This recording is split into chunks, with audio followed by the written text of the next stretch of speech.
नमस्कार, आप सभी का स्वागत है TV7 भारत पर। मैं हूं आपके साथ अंकुर गोस्वामी। आप सभी का बहुत बहुत स्वागत करता हूं TV7 भारत के इस बेहतरीन पेशकश में। तो ज़्यादा वक्त ना लेते हुए सीधे रुक करेंगे खबरों की ओर और बात करेंगे अयोध्या की, क्योंकि अयोध्या के राम मंदिर में चढ़ावे और दान राशि में कथित अनियमितताओं की जांच अब निर्णायक मोड़ पर पहुंचती दिखाई दे रही है। विशेष जांच दल यानी कि SIT की पड़ताल में कई ऐसे नाम सामने आए जिन पर दान राशि की गिनती, प्रबंधन और निगरानी की जिम्मेदारी थी। और जांच से जुड़े सूत्रों के अनुसार रामशंकर उर्फ टिन्नू यादव समेत कई कर्मचारियों की भूमिका जो है वो संदेह के घेरे में है और उनके खिलाफ बड़ी कार्रवाई की तैयारी की जा रही है। और सूत्रों का दावा है कि मंदिर में आने वाले चढ़ावे की गिनती और रिकॉर्ड रखने की प्रक्रिया में गंभीर लापरवाही सामने आई है। SIT को प्रारंभिक जांच में ऐसे संकेत मिले हैं कि नकदी के प्रबंधन से जुड़े कुछ कर्मचारी अपनी जिम्मेदारियों का सही ढंग से निर्वहन नहीं कर पाए और इसी वजह से जांच एजेंसियां अब उन लोगों की जवाबदेही तय करने में जुटी है जो सीधे तौर पर कैश काउंटिंग और धनराशि के रखरखाव से जुड़े थे। पिछले कुछ दिनों में SIT ने मंदिर परिसर में कई दौर की जांच की है। जांच टीम ने दान पात्रों से पैसे निकालने, नोटों की गिनती, रिकॉर्ड तैयार करने और सुरक्षा व्यवस्था की पूरी प्रक्रिया का बारीकी से अध्ययन किया है। इसके अलावा CCTV फुटेज, बैंक दस्तावेज और अन्य रिकॉर्ड भी खंगाले गए हैं और जांच के दौरान ट्रस्ट से जुड़े पदाधिकारियों और कर्मचारियों से लगातार पूछताछ की जा रही है। और बताया जा रहा है कि SIT अब तक दर्जनों कर्मचारियों से पूछताछ कर चुकी है। कई कर्मचारियों के वित्तीय लेन देन, संपत्ति और हाल के वर्षों में उनकी आर्थिक स्थिति में आए बदलावों की भी जांच की जा रही है। कुछ मामलों में कर्मचारियों की आय और संपत्ति के बीच अंतर को लेकर भी सवाल उठे हैं। इससे पहले एक पूर्व कर्मचारी के घर से बड़ी मात्रा में नकदी मिलने की खबर ने इस मामले को और अधिक संवेदनशील बना दिया था। वहीं टिन्नू यादव ने अपने ऊपर लगे आरोपों को खारिज किया है। उन्होंने सार्वजनिक रूप से कहा है कि वो निर्दोष है और जांच में पूरा सहयोग कर रहे हैं। उनके परिवार की ओर से भी आरोपों को साजिश करार दिया गया है। हालांकि SIT सभी बयानों और दस्तावेजों का मिलान कर रही है और किसी भी निष्कर्ष पर पहुंचने से पहले सबूतों की गहन जांच कर रही है। राम मंदिर चढ़ावा विवाद ने राजनीतिक रंग भी ले लिया है। विपक्ष लगातार पारदर्शिता की मांग कर रहा है, जबकि उत्तर प्रदेश सरकार का कहना है कि जांच निष्पक्ष तरीके से चल रही है और दोषी पाए जाने वाले किसी भी व्यक्ति को बख्शा नहीं जाएगा। मुख्यमंत्री योगी आदित्यनाथ ने यह भी कहा कि जांच पूरी होने दी जाए, जल्द ही सच्चाई सामने आ जाएगी। फिलहाल सभी की नजरें SIT की अंतिम रिपोर्ट पर टिकी हैं, जो ये तय करेगी कि कथित अनियमितताओं के पीछे आखिर जिम्मेदार कौन है। तो चलिए इसी के साथ आगे बढ़ते हैं और बात करते हैं मध्य पूर्व तनाव की। ईरान ने अमेरिका पर दबाव बढ़ाते हुए कहा है कि अगर वॉशिंगटन वास्तव में क्षेत्र में शांति चाहता है तो उसे यह सुनिश्चित करना होगा कि इजराइल लेबनान में अपने सैन्य हमले पूरी तरह बंद कर दे। ईरान के विदेश मंत्री अब्बास अराक्ची ने साफ कहा है कि अमेरिका की जिम्मेदारी केवल ईरान के साथ हुए समझौते तक सीमित नहीं है, बल्कि उसे युद्ध के सभी मोर्चों पर तनाव खत्म कराने की दिशा में भी काम करना होगा।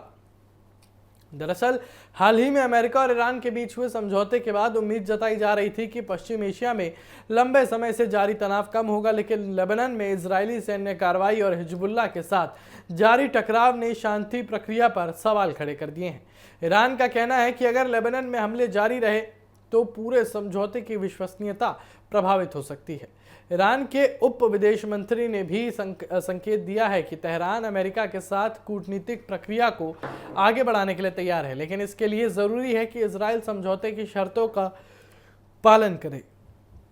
उनका कहना है कि केवल कागज पर समझौता कर लेना पर्याप्त नहीं है, जमीन पर भी उसके परिणाम दिखाई देने चाहिए। और इस बीच अमेरिकी अधिकारियों का दावा है कि इजराइल और हिजबुल्लाह के बीच संघर्ष विराम पर सहमति बन गई है। हालांकि जमीनी हालात जो है वो कुछ और कहानी जो है वो बयां कर रहे हैं और दक्षिणी लेबनान में संघर्ष विराम लागू होने के बावजूद कई स्थानों पर हवाई हमलों और गोलीबारी की खबरें सामने आई हैं। लेबनानी मीडिया के अनुसार हालिया हमलों में कई लोगों की मौत हुई है और कई इमारतें भी क्षतिग्रस्त हुई हैं।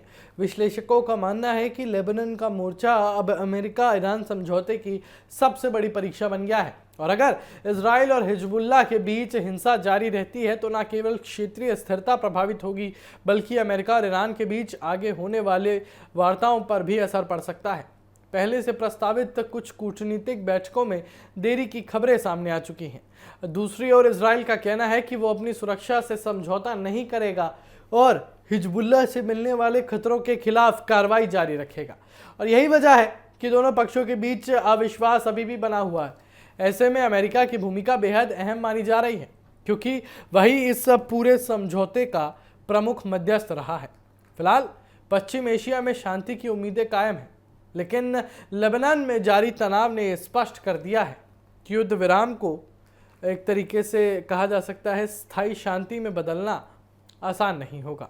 आने वाले दिनों में अमेरिका, ईरान, इजराइल और लेबनान से जुड़े घटनाक्रम तय करेंगे कि यह समझौता टिकाऊ साबित होता है या फिर क्षेत्र एक बार फिर बड़े टकराव की ओर बढ़ता है। तो चलिए इसी के साथ रुक करते हैं अगली खबर की ओर और बात करते हैं बिहार के पटना की। पटना के चर्चित कोचिंग फायरिंग मामले में शिक्षक फैजल खान उर्फ खान सर को फिलहाल बड़ी कानूनी राहत मिल गई है। शनिवार को उनकी अग्रिम जमानत याचिका पर सुनवाई के दौरान अदालत ने उनकी अंतरिम सुरक्षा, इंटरिम प्रोटेक्शन की जो है वो अवधि बढ़ा दी है। और इसका मतलब है कि फिलहाल उनकी गिरफ्तारी पर रोक जारी रहेगी और मामले की अगली सुनवाई तक उन्हें राहत मिली रहेगी। ये मामला खान ग्लोबल स्टडीज और ज्ञान बिंदु एकेडमी के बीच विवाद के बाद सामने आया था और उसमें फायरिंग की बात की गई थी, हिंसा प्रकरण की बात की गई थी। घटना के बाद दर्ज हुआ एफआईआर में फैजल खान का नाम भी शामिल किया गया था और आरोप है कि कोचिंग संस्थान के बाहर हुए बवाल के दौरान सुरक्षा गार्डों द्वारा फायरिंग की गई थी।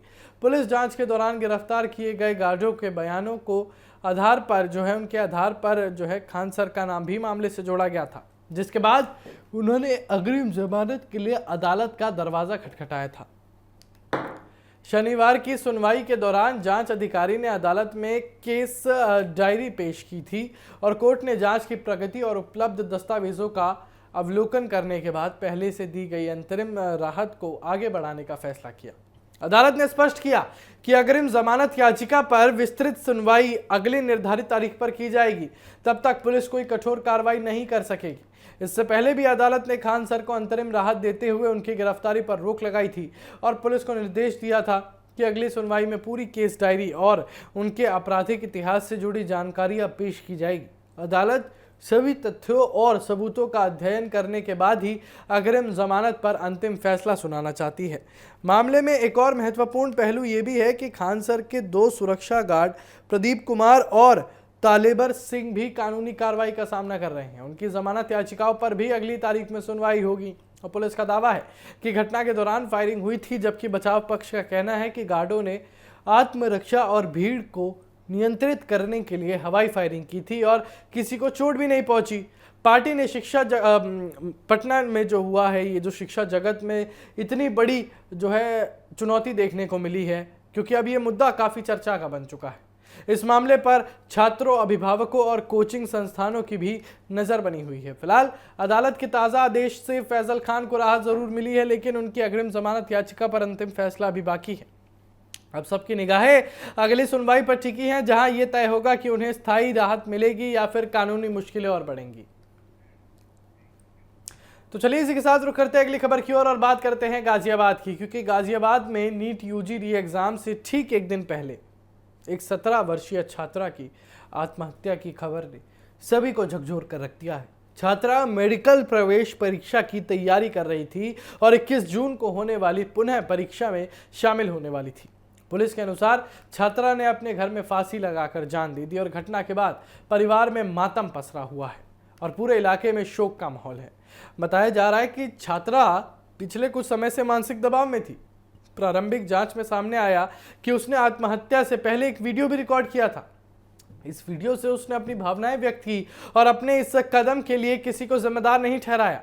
पुलिस ने वीडियो को कब्जे में लेकर जांच शुरू कर दी है और अन्य मोबाइल फोन समेत अन्य इलेक्ट्रॉनिक उपकरणों की भी जांच की जा रही है।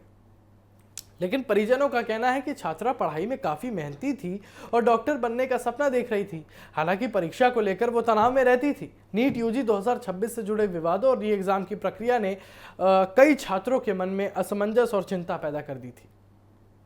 पुलिस सभी पहलुओं को ध्यान में रखकर मामले की जांच कर रही है और इस घटना ने एक बार फिर प्रतियोगी परीक्षाओं के बढ़ते दबाव और छात्रों के मानसिक स्वास्थ्य को लेकर गंभीर सवाल खड़े कर दिए हैं। और हाल के दिनों में देश के अलग अलग हिस्सों में जो हिस्से हैं उनसे भी नीट अभ्यर्थियों के आत्महत्या करने की खबरें वो सामने आई हैं, जिससे अभिभावकों और शिक्षा विशेषज्ञों की चिंता बढ़ गई है।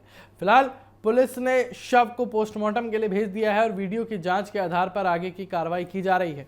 वहीं प्रशासन और विशेषज्ञ लगातार ये अपील कर रहे हैं कि परीक्षा की दबाव किसी भी छात्र की जिंदगी से बड़ा नहीं है। लेकिन आपके लिए ये समझना ज़रूरी है कि यहाँ पर नीट री एग्ज़ाम को लेकर एक के बाद एक जो है मुद्दे निकल कर आ रहे हैं। कहीं हम सुनने में आ रहा है कि छात्र जो है आत्महत्या कर रहे हैं, कहीं ये सुनने में आ रहा है कि उसके खिलाफ प्रदर्शन हो रहे हैं, तो कहीं ये सुनने में आ रहा है कि सरकार जो है नीट के एग्ज़ाम को लेकर चाक चौबंद नजर आ रही है। लेकिन समझने वाली बात यह भी है दर्शकों कि क्या ये सारी तैयारियां पहले नहीं हो सकती थी?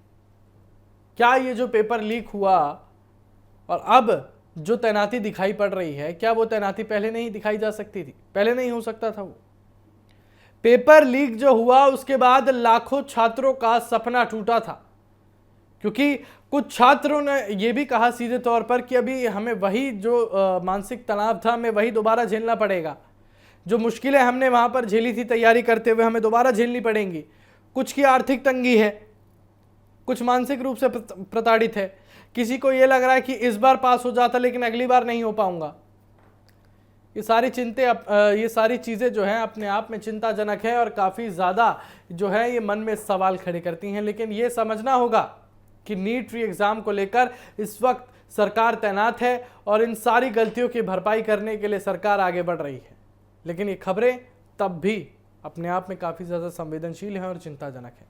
तो चलिए फिलहाल मेरे साथ बस इतना ही और तमाम बड़ी खबरों के लिए बने रहिए TV7 भारत के साथ। नमस्कार।